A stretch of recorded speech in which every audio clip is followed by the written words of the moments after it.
Comme je vous l'ai déjà dit la semaine précédente, il y a un décalage entre Eretz Israël et Chutz La'aretz, mais nous allons selon Eretz Israël. Donc je vais vous faire un shiur sur Parashat de Acharemot, bien que nous allons lire Acharemot et Kedoshim. Et donc, le début de cette paracha qui va nous parler surtout de Yom Kippour, mais on va voir qu'au début, il est dit quelque chose dans les versets qui est un petit peu caché et qui nous est en fait révélé dans le Zohar. Dans le Zohar, il est raconté comment, un jour, dans le Zohar de la paracha de Acharemot, comment Rabbi Shimon ben Yochai, avec son fils Rabbi Elazar, sortent ensemble pour aller chez Rabbi Pinchas ben Yair,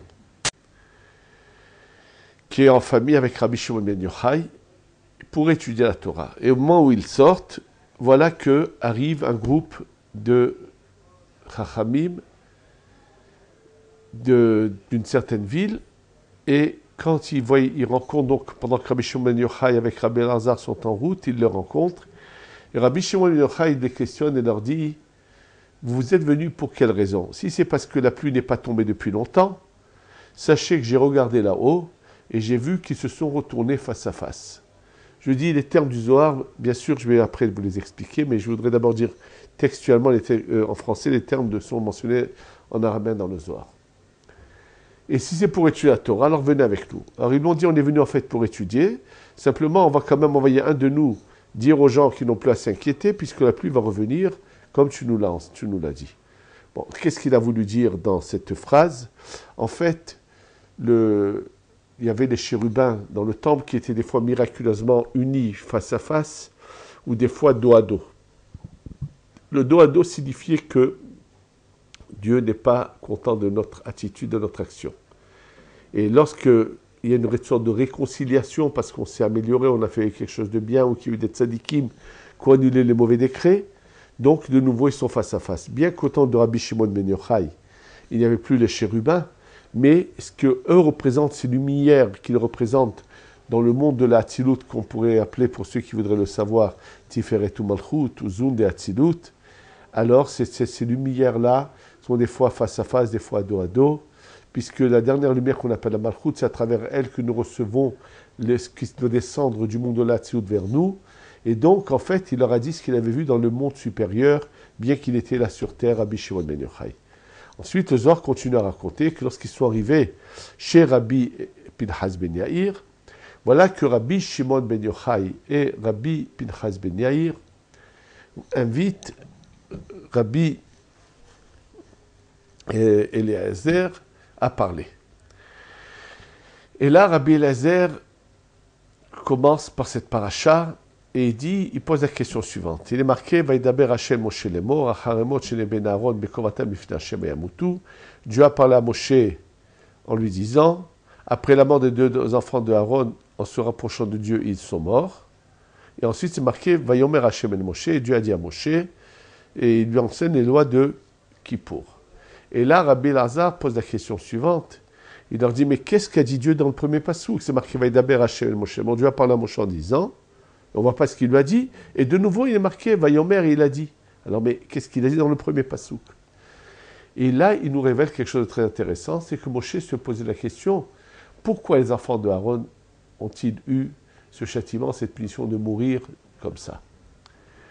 Et il dit que Dieu lui donne la réponse dans ce passouk.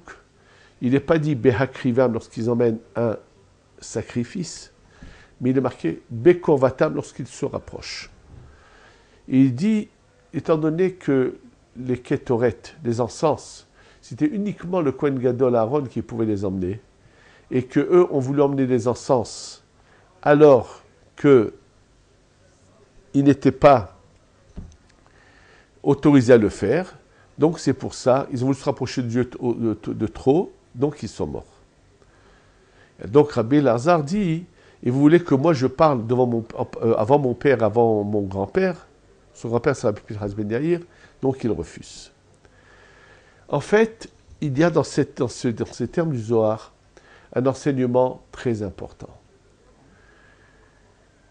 Nous sommes toujours face à deux formes de personnes qui se trompent. Le Chafetz Chaim a dit, dans la tfila de Harvit, nous disons Ve'aser ha-satan milefanenu ou me'acharenu. S'il te plaît, Dieu, retire le Satan de devant nous et de derrière nous. Et le Chafetz Chaim expliquait qu'on demande à Kadosh Baruch Hu, qu'est-ce que ça veut dire que retirer le Satan de devant nous ou de derrière nous? Il dit de devant nous, c'est quand il vient nous stopper pour nous empêcher de faire les mitzvot. C'est ce qui se passe chez la majorité des gens.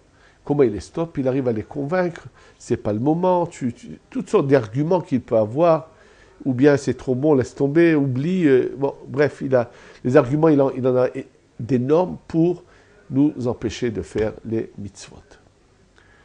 Et qu'est-ce que ça signifie derrière nous, dit le Chafetz Chaim? C'est que lorsqu'il fois il n'arrive pas à nous empêcher de faire les mitzvot, il vient nous pousser trop en avant et on tombe. La majorité des gens, chez eux, le Satan vient de devant et les stoppe de faire des mitzvot.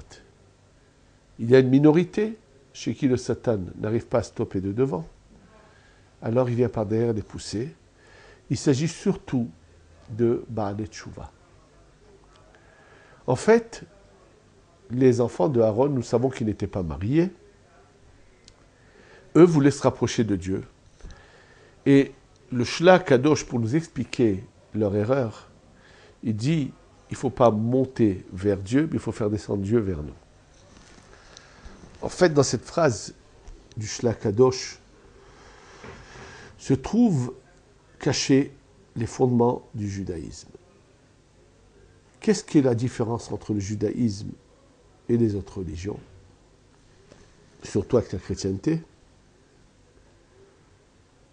Comme il faut le savoir, comme l'a dit un élève du Chafetz Chaim, en parlant du Chafetz Chaim, que Dieu n'a créé aucun membre pour le rendre stérile, mais pour savoir bien l'utiliser. Il voulait dire par cela que le Chafetz Chaim, on l'a toujours vu parler, marcher normalement. Simplement, il parlait, mais sans parler de choses qui sont interdites. Sa vue, il marchait normalement, mais sa vue, il l'a dominée. Elle voyait que ce qu'il fallait voir. Alors qu'on a des gens qui rentrent des fois dans des sortes d'extrémisme. Et je parle encore de gens qui sont sincères. Je ne parle pas de gens qui vivent dans le mensonge, qui, pour se calmer la conscience de leur attitude, qui toute l'année, pour eux le schéma, à l'heure ou pas, ça n'existe pas. Alors à Pessah, ils vont faire tous les extrémismes qui puissent y avoir et exister et priver leur famille de jouir d'une fête comme Pessah. Ça leur calme leur conscience que toute l'année, en fait, ils font beaucoup de choses qui sont contraires à la Torah. Ça, c'est des gens qui vivent dans le mensonge, je n'en parle pas. Mais je parle même quand les gens, des fois, sont sincères, ils peuvent des fois commettre des erreurs ou mal interpréter des choses qui ont été dites et, naturellement, vont des fois avoir une attitude qui est complètement contraire à la Torah, vont vouloir trop se priver dans leur vie de tous les jours, surtout dans leur vie privée et ainsi de suite, qui sont avec des formules qui sont contraires à ce que la Torah attend de nous. C'était le cas des deux enfants de Aaron HaKohen qui n'ont pas voulu se marier. Et ça, c'est faux. L'homme doit savoir faire entrer la lumière divine partout, dans tous ses membres, à tous les instants de la vie. La Torah veut de nous une attitude équilibrée. Et ne jamais se faire remarquer, ça, je parle de nous, ça c'est de nouveau un problème déjà de mensonge. Où il y en a qui vont faire de tout pour se faire remarquer, dans la manière dont ils vont s'habiller, dans toutes sortes d'agissements.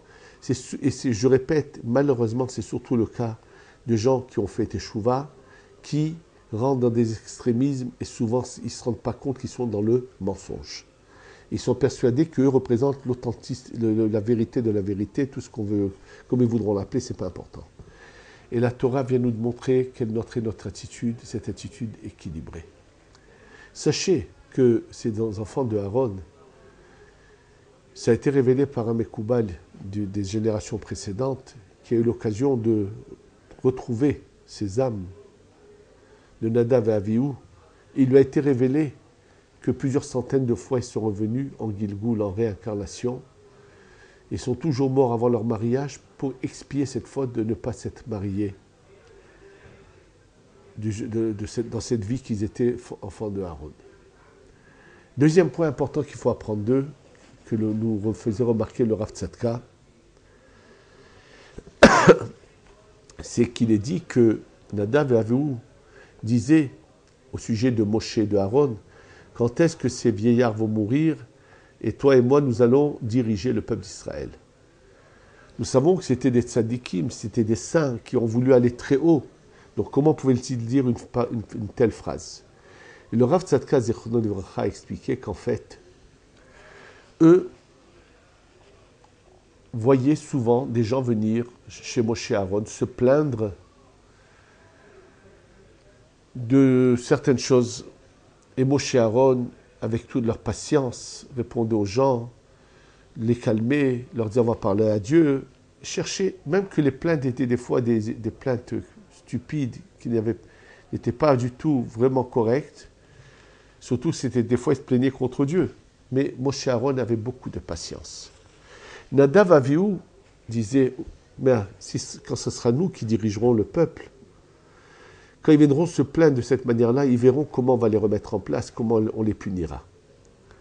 Et il nous a dit le Rav Tzadka, Dieu les a pris de ce monde pour montrer que la manière dont il veut qu'on gère, qu'on dirige, que les dirigeants soient des dirigeants, la manière dont Moshe et Aaron le font, avec cette patience, cette douceur, cette gentillesse, et non pas avec cette manière stricte et rigoureuse que voulait avoir Nadav et Avihu.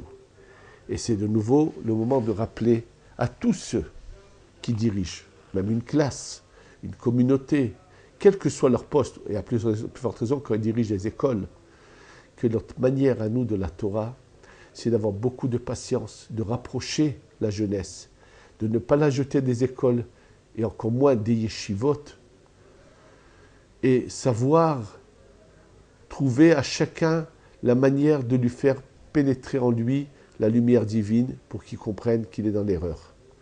Et c'est que de cette manière-là qu'on arrivera. Pour ça, je voudrais vous rappeler une anecdote que j'ai peut-être déjà racontée. Vous savez que le Rav de Poniovitch, malheureusement, pendant la Shoah, a perdu sa femme et ses enfants. Et il est revenu, donc pendant la Shoah, il s'est installé à Bnei Brak, où il a construit sa yeshiva.